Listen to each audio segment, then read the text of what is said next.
We are coming to you live from the office of the Minority Leader of Ghana's Parliament, the Member of Parliament for Efutu in the Central Region, Alexander Afenyo-Markin, and he has become, if you like, the face of politics in Ghana now because of his stance on a lot of national issues on the floor of Parliament, even leading a minority side in the House. There's been a lot of issues around the country from the OSPs, certain action that the OSP has taken to government decision to lay off some individuals that were employed and put on the public payroll after the elections, if you like, and then even before that. And several national issues that are of concern to him. And so we're going to engage him on a lot of issues this evening. Honorable Alexander Afenyo-Markin, you're welcome to Joy News. Thank you for having me on this, your very respected platform. The work never stops. I mean, we are looking at this time of the day. You've been here since morning, you are still here. And I wonder whether you have time to attend to domestic issues at home, even have time with family, the kids especially. Well, we are managing. We have to manage. We've signed up to do public service, and it has its own challenges. So we're doing it, we balance it off with family life because the family needs you alive. To be effective and efficient, you need to have some peace at home. So it's not lost on us that we keep the peace at home and then be able to do our work. But truth be told, it's very challenging. It is. Carrying the party on your shoulder in Parliament requires listening to everybody, taking decision and being responsible for decisions that you take.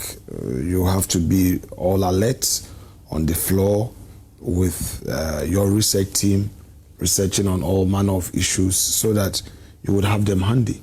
But I've been a politician for the better part of my adult life. Right. So I'm used to it. I mean, being part of this chamber since 2013, I've understudied other leaders, seen the inner workings of Parliament.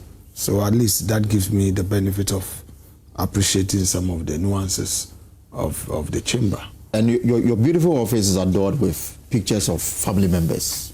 Yeah, your wedding pictures, your family members. Yeah. So is that to tell you that beyond politics, there's a family back there that you need to so attend to? I position pictures here very strategically. So on this right side, I have my dad, my mom in the middle, and my stepdad. The three of them, I look at all their contributions to my life. So I sit there to take inspiration from them in moments of difficulty. I just look at them, and then just behind my seat, I have the party forebearers. The former president. You have Buzia, you have JB Dankwa, you have Kufuor, you have Edubuahin, you have former President Akufo-Addo. So that is my strength. Right. This is where I carry the source of my power to lead the party in Parliament. These are the owners of the party, so to speak.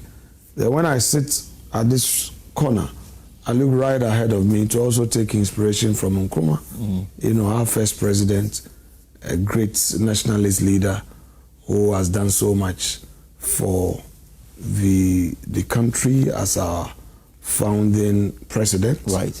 And then in Parliament, there's one woman who is my source of inspiration. And that's Patricia Piaget. Patricia Piaget.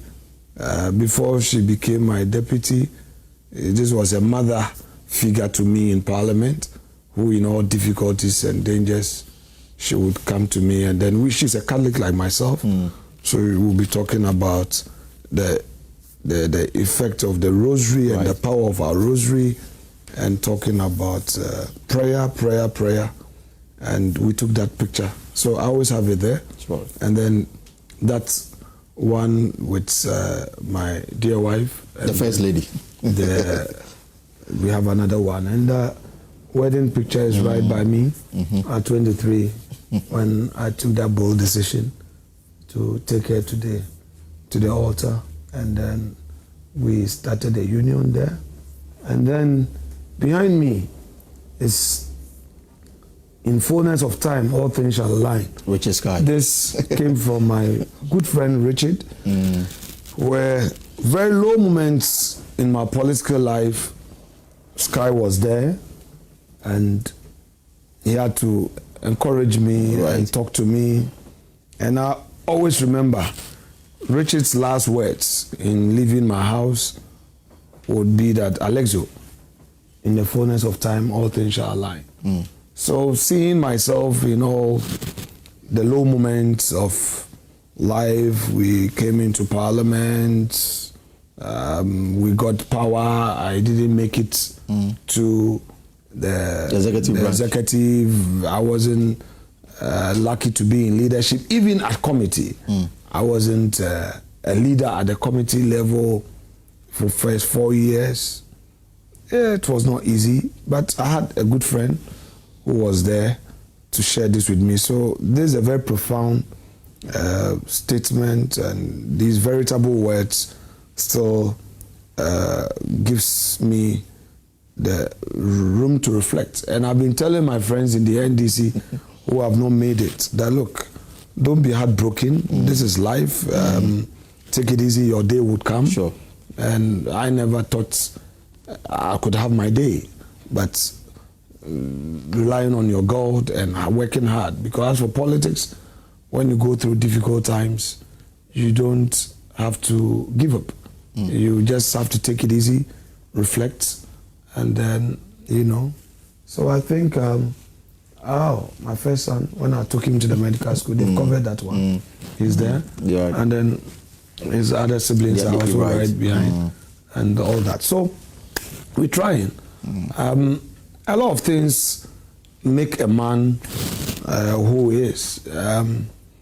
Our service to God and our focus on our Maker manifests in so many ways. Right. And as a man, in all of these things that you have around you, must give you that positive vibration, that energy to take you closer to your God. Great. And I think multiple factors help me to manage each day. It's not easy though.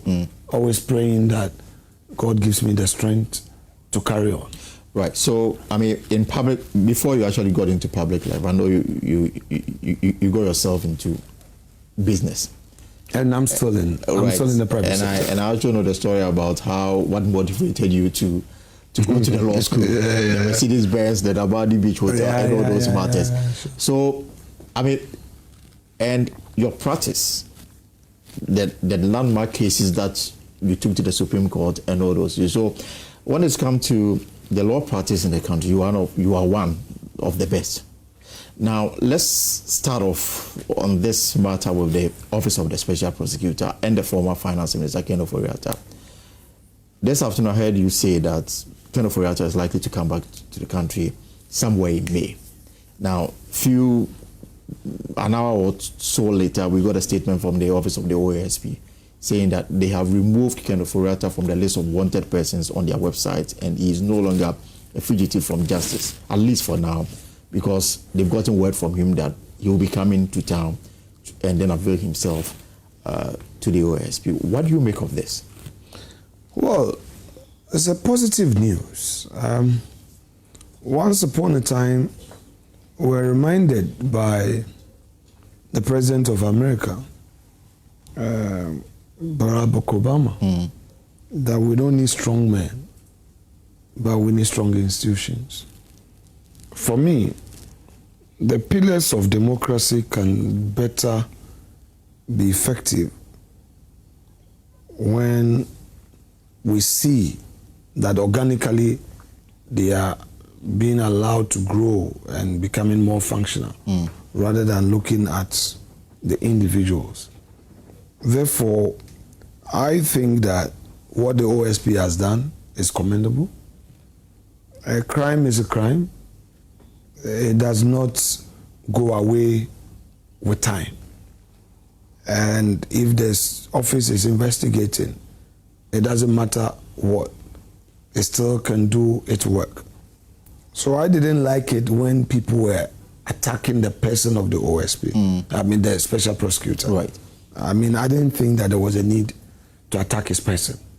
You know, if there was anything that people disagreed, we use the system to correct it.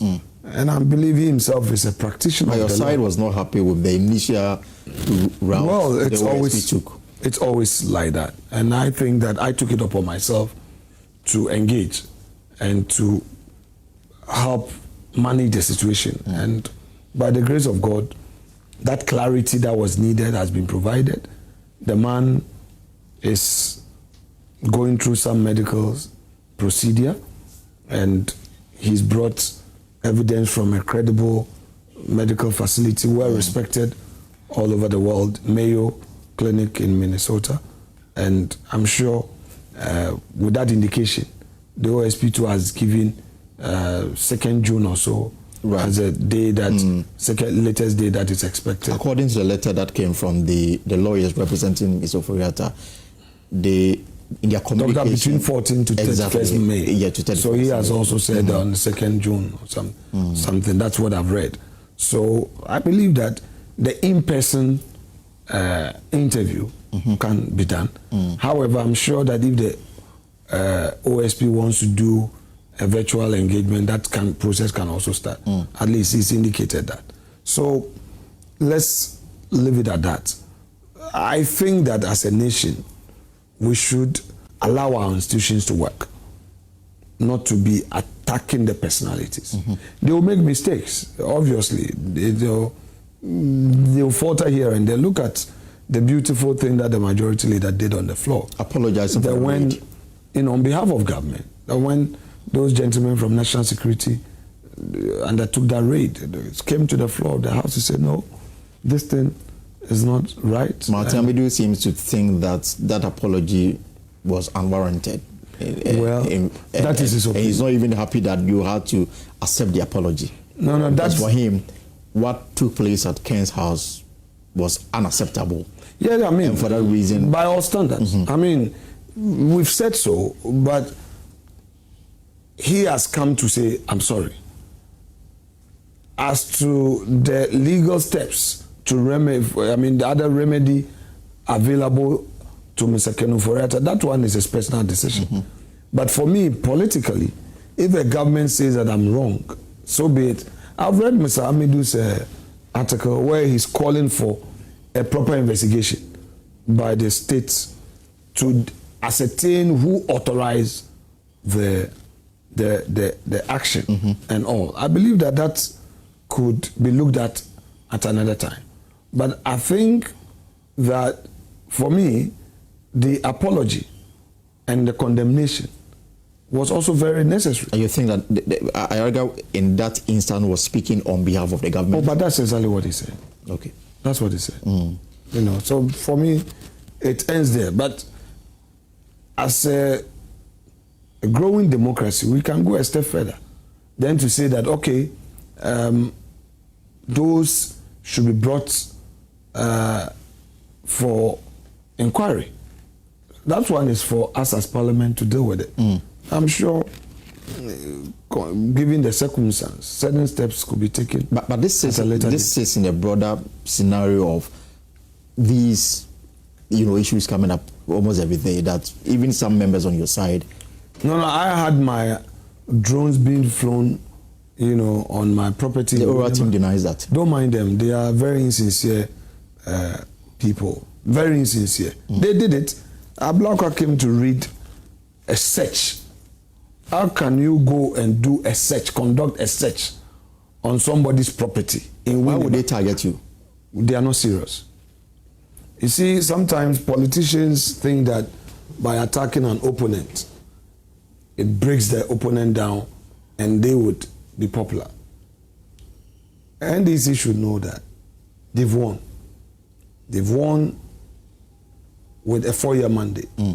They should be busy with implementation of their manifesto promise, rather than coming after Afenyo-Markin. They say that they are going after legally acquired state property. Well, but how can you come to my property that I have put there since 2006? Because they have questions for you. Well, I'm saying that they thought it was a state land. And because I share wall, or there's a common boundary between my property and the police academy.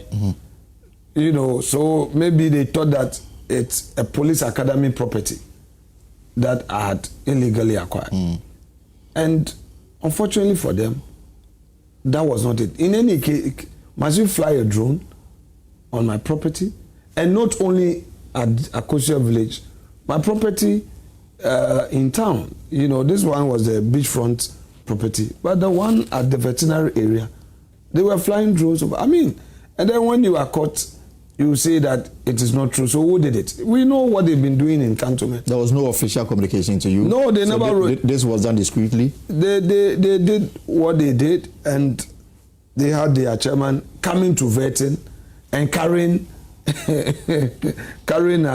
a search report and ignorantly reading it, and then in what he read exposed them. This is not a state land, you know. So what were you looking for? Will you be surprised if your name or your property is captured in the report that they presented to the president as one of those that requires, you know, further probe?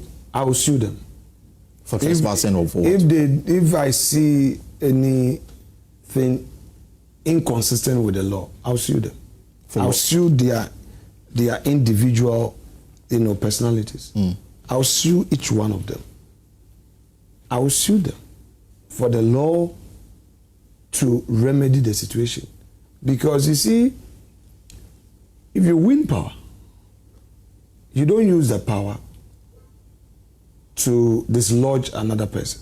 And I must admit that since Kufuor's era, the political class hasn't done well with the management of power.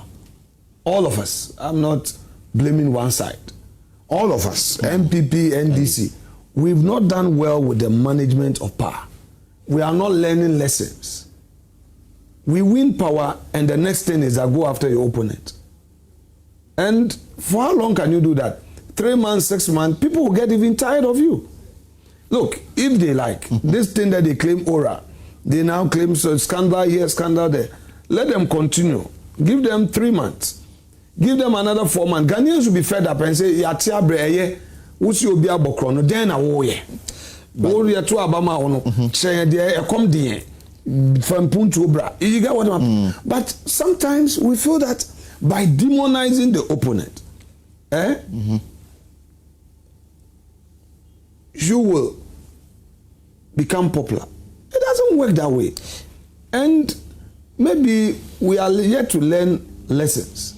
But I think that it's very unfortunate that this has become a vicious cycle. That every 4 years or 8 years, a party wins coming into power, and we want to attack opponent. You know, the NDC, they went into a meeting, Watch proceedings in Parliament. They went into a meeting, and the decision was that any time I rise to speak, their backbench should start shouting. So since that meeting, anytime, but I say, these guys, whoever gave you this idea has not helped you. That when the minority leader is on his feet, get up and be shouting. I'm not the type that when you shout, it will break me down. I will make my point. And in the chamber, look, NDC has overwhelming majority. Right. 183 plus independent candidates, MPs making 187, right? Look, since we started, we've never had NDC filling their seats with up to 104 seats, 104 MPs. Never. Each day we enter the chamber, I cause my whip to count. And I do that for a reason. Right. So at any point, you will need the minority to build consensus, right, to take decisions. So you don't antagonize the minority. You don't attack the minority. That you think that if you suppress them, if you do this, you call them names. That is when you will be seen as clean. All too soon, we have seen those who were all over in town claiming to be all righteous and now claiming that they are tenants at the airport hills. We saw it. Let me just ask just one question on the oral. I mean, they try to sue if your name or your property is captured in their reports. And as a lawyer, I mean, I don't think they will have basis. But again, I just want to find for politics, they do. You as a lawyer, if the AG says that he's going to investigate and then ask further questions, if your property or name is captured in the report, they will have every right to question you, and that cannot amount to... Well, I don't own a state land. I've never bought a state land, and I've not bought any property belonging to the state. So quite reasonably, I don't expect them to gather any information on me to the effect that I bought a state land. I've never bought any state land in Accra here. I've not bought any state land in Winneba. In fact, Winneba, there's no state land there, so I cannot even own a state land. You get what I mean? I've not bought any state land. No. Right. So they cannot capture my property in Winneba and in Accra. My Belenpe residents have lived there 20-something years. Right. I'm still there. You know, is it a state? I believe the entire Belenpe is a state owning any land in Abelenpe? No. So I don't see the basis for they even doing anything that will have my name. They attempted and they got exposed. Let's say they were doing deep ocean fishing. But should they think that I have done anything wrong and they invite me, I would attend. Oh, of course, why not? Okay. If anybody, any state institution invites me to answer questions, why not? Because once you are in public service, the state would always need you in one way or the other to answer questions. And then you explain your side of the story. It's as simple as that. But any attempt at persecuting the minority will be resisted. Briefly, and back to the OSP matter, and some have suggested that perhaps this new energy that is being exhibited by the OSP is just an attempt to come for members of the former administration. Do you see that way, or just the OSP doing its work? Let me not prejudice the work of the OSP. You don't think former appointees are targeted? I don't want to go that route. Let's all wait and see. Let's believe that institutions of state will act in good faith and will rely on the law in pursuing people. Let's leave it there. And still talking about the rule of law. I mean, before the MPP administration left office, some persons were employed, Ghanaians. Now, President Mahama's directive, as communicated by the Chief of Staff, was to the effect that anybody who was employed between a certain period, especially after the December 7th election, that employment should be revoked. And already we are seeing evidence of that. This morning, for example, the Ghana Education Service issued a directive that everybody that was employed and yet to be captured on the public payroll, that appointment should be terminated. In 2017, when a matter of this nature arose, President Mahama tweeted to condemn that action and criticize the government of the day. In his campaign, he assured the youth that he won't come and terminate anybody's appointment. Some of these appointments, the processes started way back, and eventually the appointment letters were issued, some September, October, some November, some December. I have seen letters that are terminating appointments that were made as far back as June last year. But we've raised it on the floor. I've written to Mr. President today on this matter. You've written to the President? Yes, I have. Demanding what exactly? Oh, I've written to Mr. President stating the fact and calling on him to intervene and stop the action of the chief of staff, and that these are Ghanaians who have been employed, who are being thrown out of employment onto the streets. We don't need it as a country. It is not good for the image of the country, and it is creating some deep pain amongst people. Now, they refer to 2017 and say that Honorable Asafo-Mafo it's the same. It was never done. You see, we were all in government. People prevailed on those who wanted to do that to stop. In fact, there was an attempt to lay off those that but it was never done by the Mahama administration. Yes, it was never done. But there are media publications to the fact that some people actually laid off. No, where are those letters? It was not done. If you are talking about political appointees, that's a different matter. As for political appointees that had their appointment being revoked, that one, those revocations were done. But I'm talking about employees. Today, nurses are being sent home, teachers are being sent home. Because of what?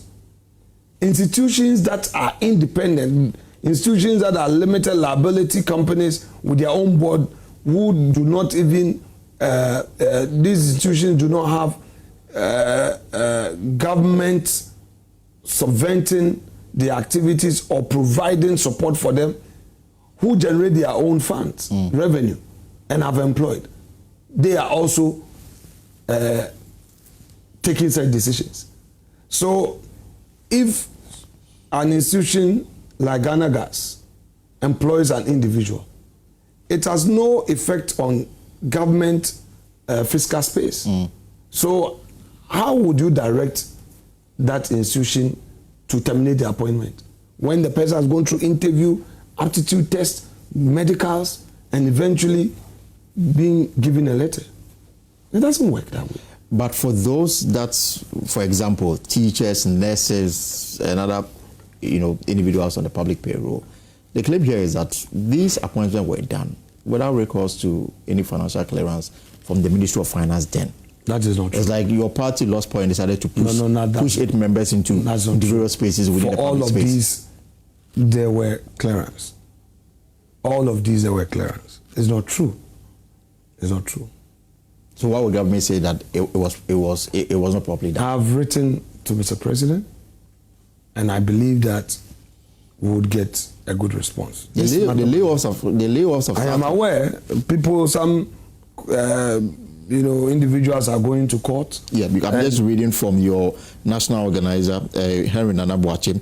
He says, I filed a lawsuit against government of Ghana challenging the unlawful termination of appointment for individuals employed both before and after December 7, election 2025. Is this the way to go?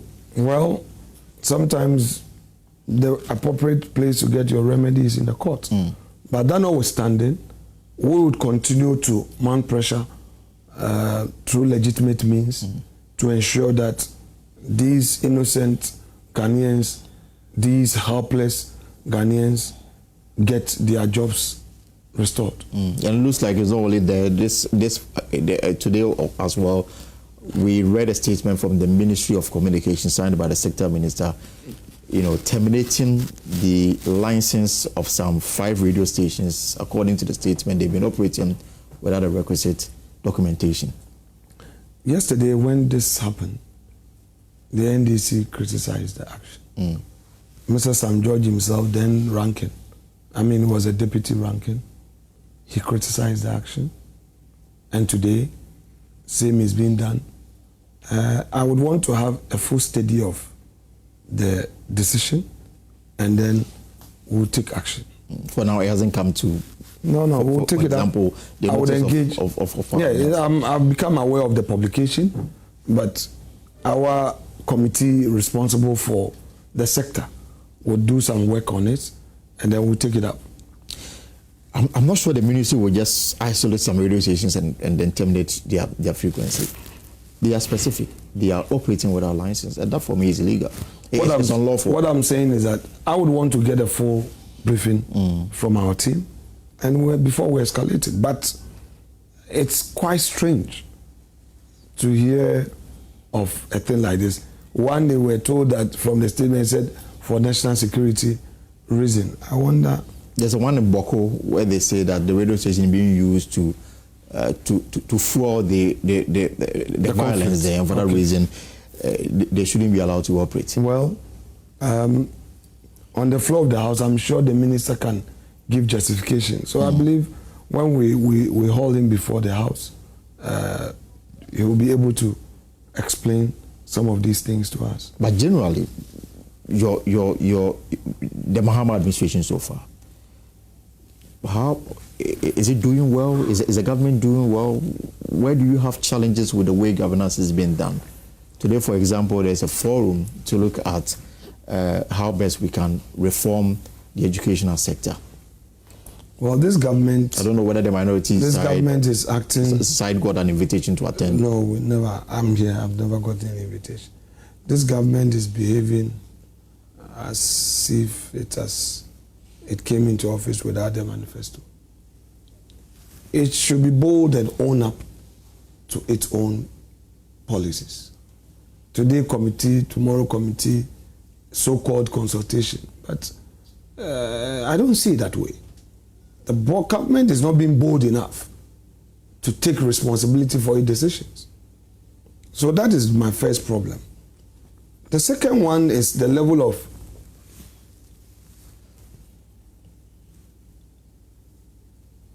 decisions being taken and the next day reversing it. The government is not being decisive. Some of the CEOs of some of the state-owned enterprises. Today, somebody should go here. The next day they've changed it. You know, that's what led to this Fabako. But that's the prerogative of the president. Yeah, but the point who to change and who to bring. Well, but you go take somebody to GOIL, then GMPC, the next woman to GOIL. Somebody's at GIPC, as if when you were making the appointment, you didn't think through. And that's the most unfortunate. And what does that suggest? That the government is not decisive, it's not bold. You can't stick to your decision. The president. Well, it's the government. I mean, he signs the president signs a letter through his secretary. So if he keeps changing, then the problem starts with him and ends with him. And by extension, his own government. So that's is not a good sign enough. But I think that we would want to give them their full 100 days to expire and look at the SONA, look at the budget, and then after that, we can properly assess them. But you will admit that there are problems with the implementation of the free senior high school program. There is no dedicated funding to support it. If government says that let's all join hands, but we implemented it for 8 years. They criticized. There are still issues. There's feuding issues. They criticized us, and they said they had an alternative plan. What is the alternative plan? What is the committee for? What is the alternative plan of the NDC? What is the alternative policy to make the free SHS better? It's not about committee. It's about what they themselves have. What is their own homegrown solution as a party? They should tell us their solution. They don't have. So you are now seeking the people's views. You don't have one. What is the NDC saying? Their plan is what is captured. They say the same thing in their manifesto. On the energy sector, ECG, and then now they are talking about consultation in the educational sector. To do what? What is their own plan for the educational sector? The free SHS. They say this today, tomorrow they change their mouth. No, that's not the way to go. The privatization of ECG is on the table. You serve as board chair. But when they were in opposition, they opposed the privatization. When they were in office, they opposed the privatization. They opposed the privatization. But ECG is not in good standing. I agree. It is true. As a chair, I came face to face with the challenges of ECG. And I believe that ECG can be made more and more efficient. But the question is it only through privatization that ECG can be efficient? Some cite the PDS example and said when PDS was on board, things started moving smoothly. Well, I wasn't in at the time, unless I studied whichever report. I can't make a pronouncement on that. There's a statement that came out yesterday. The sector minister says that he's going to investigate it to the extent that, according to the statement, ECG brought in some goods at the time of Harbour. Because of their ability to clear it at a certain time, it went into administration. The goods were auctioned. Somebody bought it for 100,000 Ghana. That's $6,000. ECG went to buy the goods from the private person that bought the goods at 300,000 US dollars. When I became the chair, I was told of that story. And in fact, I had a problem with ECG having to import for and still pay duty. So one of the things I did as a board chair was to get the board to issue a new directive to the effect that any supplier who imported for ECG had to clear and deliver to our warehouse. That was the first intervention I made. So I stopped that thing upon assumption of office as chair. So are you surprised that... No, I'm not surprised because I know we had a lot of challenges. We had a lot of containers at the port. So what Jinapos said was right. Indeed, there were a lot of containers at the port that we had not paid for their clearance, their duty. So when I assumed office, as a businessman, I didn't see the sense in it. You get a contract, you only drop the bill of lading and start pursuing your money, and then sometimes you are even paying the supplier and the goods have not been cleared. And it's true, people take advantage of the system where they go, the customs guys will auction, and when they auction, they go and buy it, and then somebody may have an order, and then they sell the same thing back to ECG. It doesn't make sense. Absolutely. It's one of somebody must be held responsible. It's one of the things that we have to look at.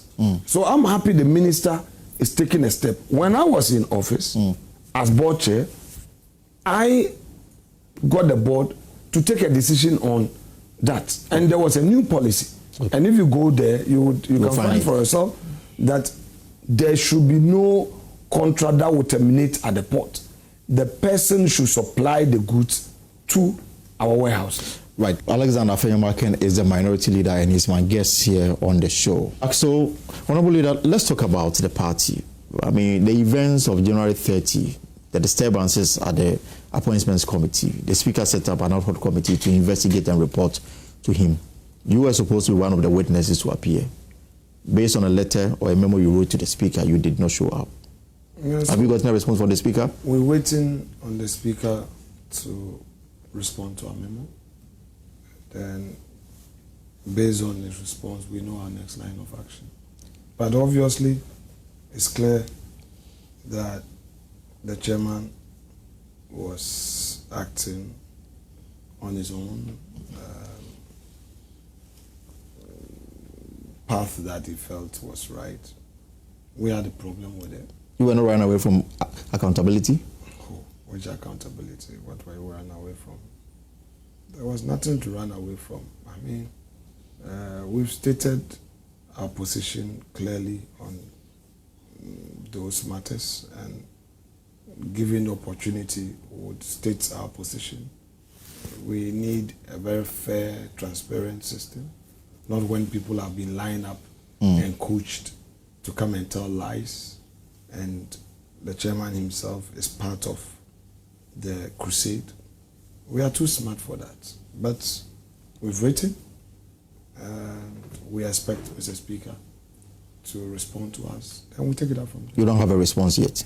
No, not yet. But the chairman of the committee, Emmanuel Bejua, says that regardless of the position you've taken, he will still go ahead and write his report and present. If he knows what is called due process, he wouldn't even attempt to say that. If he knows what is called due process. somebody has written to the appointer, the one who appointed you, questioning your independence, questioning your transparency. If you really want to do justice, you will recuse yourself. You won't go on a tangent still attacking. The man was so prejudiced. He was all over on radio, TV, attacking me. You watched it. He granted interviews all over, attacking me, attacking a minority, predetermining the matter. So it's one of the sins he's committed. Now you could go and even say that you go ahead and do your report. Do your report. We'll all be in the chamber. We'll be in the chamber. Or in the chamber, we'll be rendered mumu. You can't be rendered mumu. You bring the report and come and tell the whole world that this is what you think. He, Bejra, morally, has he questioned himself? Has he reflected on himself as an individual? This is a man that last year in October, even when Supreme Court had pronounced on the matter of the vacant seats, he went into the chamber to sit on our seats and told the media that should we come in and attempt to take our own seat, he will beat us. We will slap them. Those were his words. We will beat them. It will be more than January 7th, 2021. That was his reference point. This is a person who is saying he's questioning somebody's morality on somebody's conduct. This is a man who was part of the January 7th chaos in Parliament. 2021, January 7th. He was part of it. He calls himself a Christian. Okay? In Parliament, some people refer to him as pastor. And this is a man who publicly threatened his colleague MPs who were law-abiding. And today he says he's a chairman of which committee to probe into whose conduct. He's not even ashamed of himself. Did you or your side, in terms of input into the composition of the committee, did you have a buy-in? Well, I've raised a number of issues with the Speaker. I want to respect Mr. Speaker. I don't want to discuss my expectations of the Speaker. Let me give him time. So for now, as we speak, the Speaker's initial reaction was to take some members of the committee. Are they still out of the appointment committee? Or based on the apology rendered on the floor in the Speaker's subsequent... No, I think the appointment committee remains intact. It remains intact. What about the other committees that are... We have not formed the committees yet. I think largely because the government is yet to be formed. I mean, I think there are still ministerial nominees in the pipeline. So government side would want to complete that process so that they know who to put where. I understand the process. So we've still not done with the committees. Briefly, we can talk about MPP matters. The Attorney General, Dominic Hayinde, the decision you took in court to discontinue some high-profile cases, your take on that? Well, today I think I saw one of our colleagues filing a question, you know, an urgent question, to invite him to brief us on the memo that he said the former AG overlooked. You know, the Attorney General said there was a memo that advised against the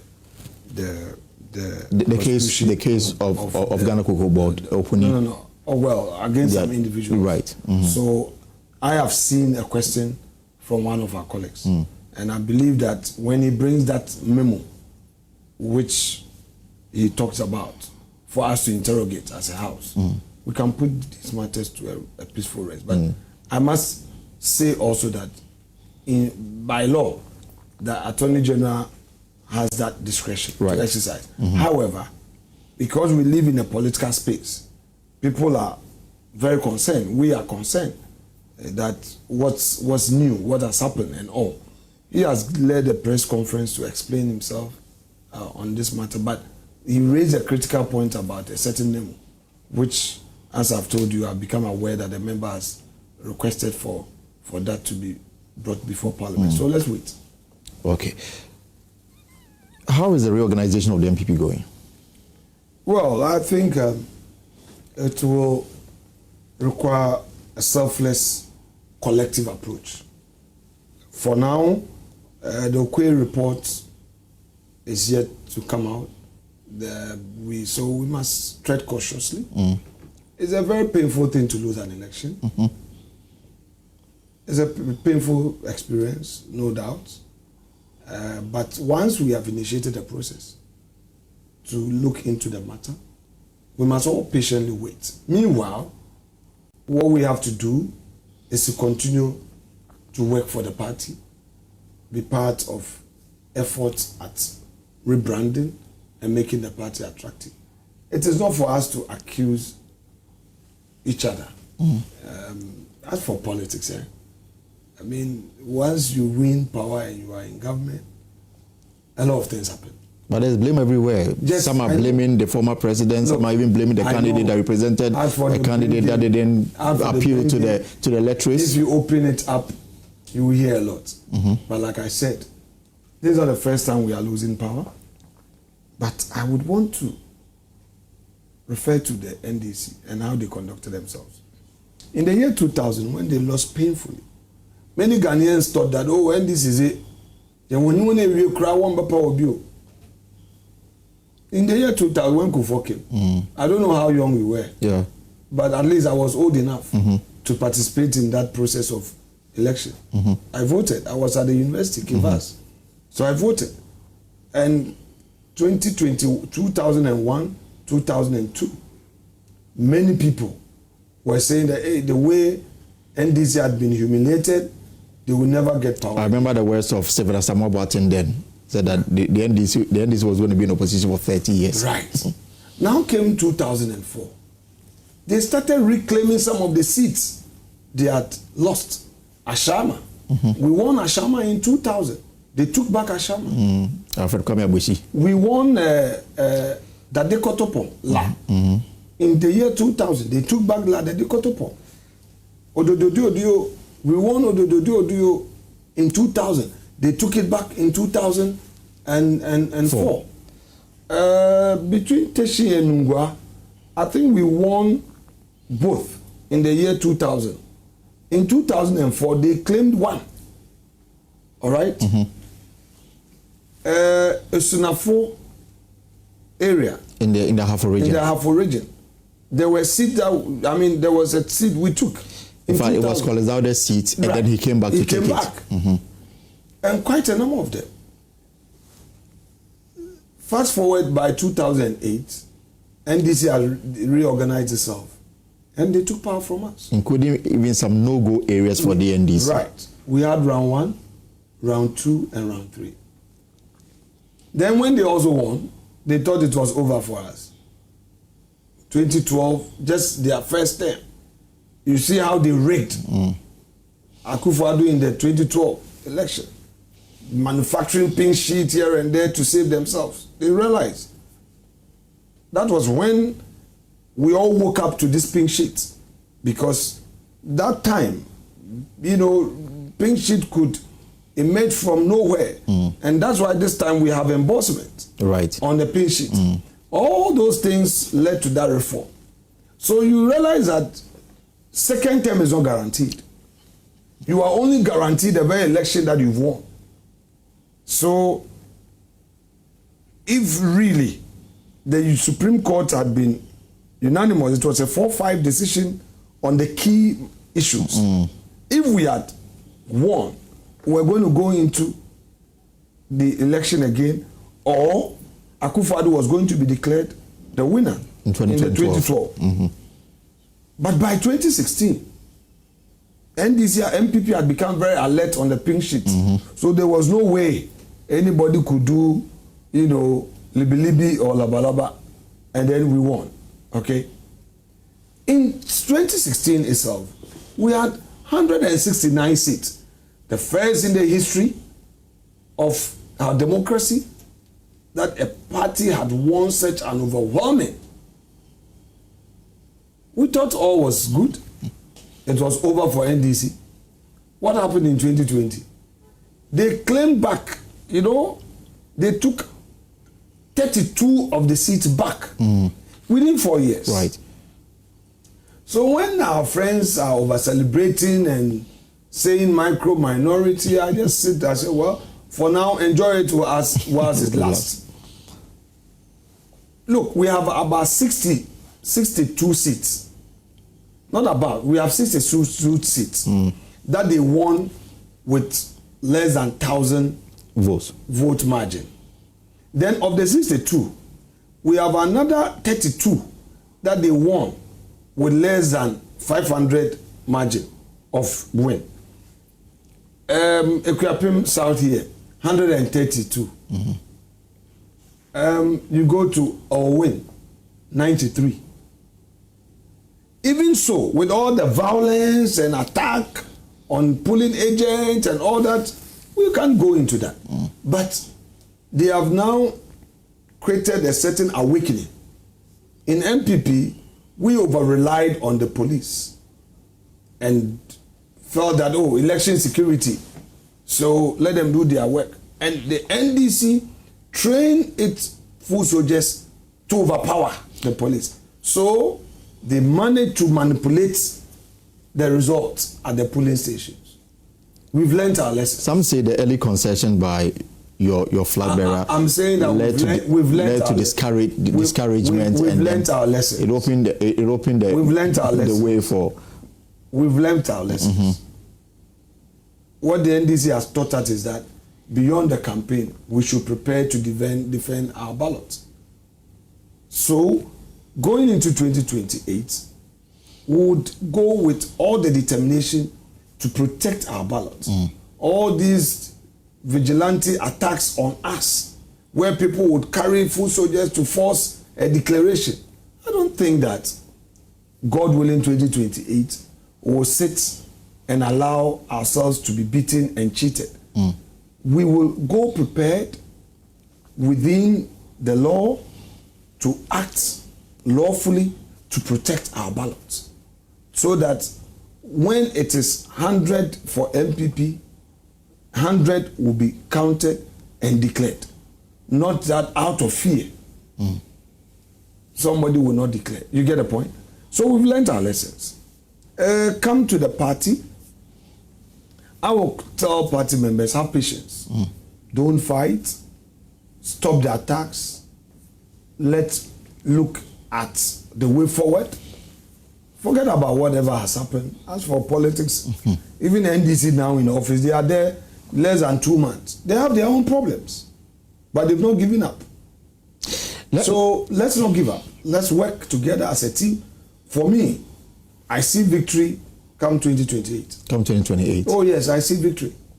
Because Ghanaians will realize how hard we worked, the infrastructure, and compare.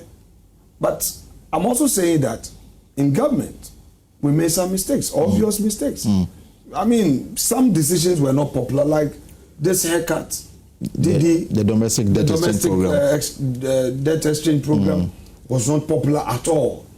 People were not happy, but these were some of the decisions that we had to take as a government. We paid dearly for it. But we also introduced some social intervention programs and modernize the way institutions work in the country through these digitalization programs. We introduced the free SHS, the massive infrastructure in our various communities, the Agenda 111 initiative. All these were major interventions. The London Beach site, right, when we assumed of it, we had zero. You remember the famous CDB facility? NDC abandoned it. Not a single landing beach was initiated. We came and did more than 12. So I'm sure that come 2028, the story will be different. Compare. I keep calling on my colleague MPs that stay away from the flag bearership race. And that include yourself? Of course. It is not on the table for you? No. Why should I go and declare openly for a particular candidate? If I do that, I'll be dividing the party. But do you have intention of running for office one day? No, please. For the presidency? No, I beg you. Let's forget about this matter.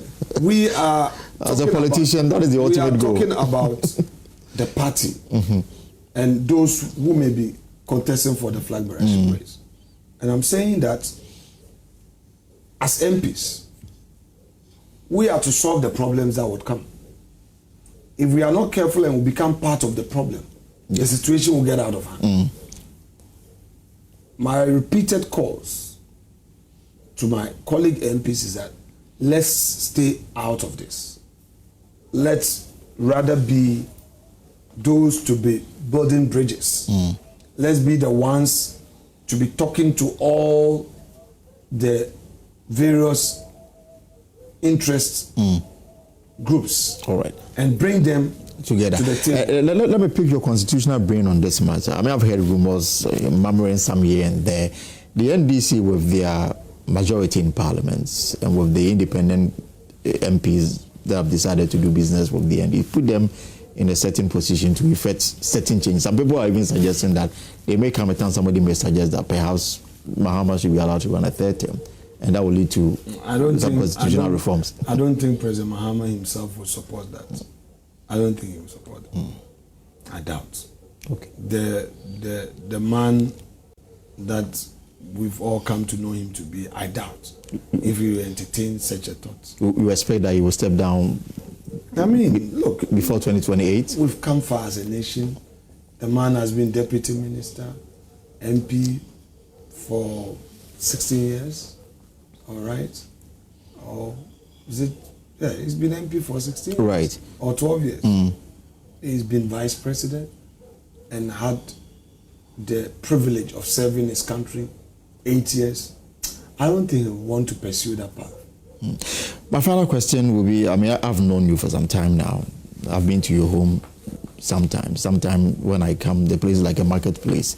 You have virtually touched every community in your constituency and even beyond. What really is a motivation? Building school blocks, provide them, computers, laptop for teachers, IT centers, marketplaces. I mean, the list is endless. And sometimes I wonder how you are able to keep this up. What really is the motivation before we go?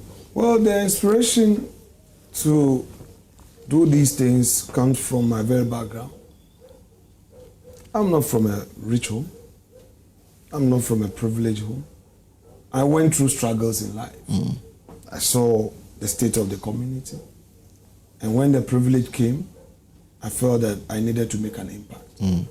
I'm the youngest in the Fourth Republic to have been given opportunity to serve as MP. I want a situation whereby tomorrow, should another youthful person come in for this position, people will say, oh, there came an Alex, he did it. So let's give this young man to the chance. Sometimes there is this perception that you must be all grown before you are given an opportunity to lead. So having had this opportunity, I felt motivated by these to do what I have to do. One thing that is I'm looking forward as a signature 10 key project is the children's hospital that is under construction. Right. It is going to be a secondary referral facility with all the modern equipment to save lives. And that is a legacy project. I'm looking forward to complete it for Widiba. Okay. We've done a lot, and a lot more can be done to create an industrialized Efutu, to create an Efutu where the youth would have equal opportunity to get jobs, to build their own capacity. And that's my focus. I'm sure that someday my successor would look up to what I've done and draw inspiration from it to also work hard for the community. Winneba has its own history, and we want to keep that history alive for generations to come. All right. Folks, we'll leave it here. And you've been watching the Minority Leader, Alexander Afenyo-Markin. We'll end it here, and then hopefully another time. My name is Elton Broby. Have a good evening.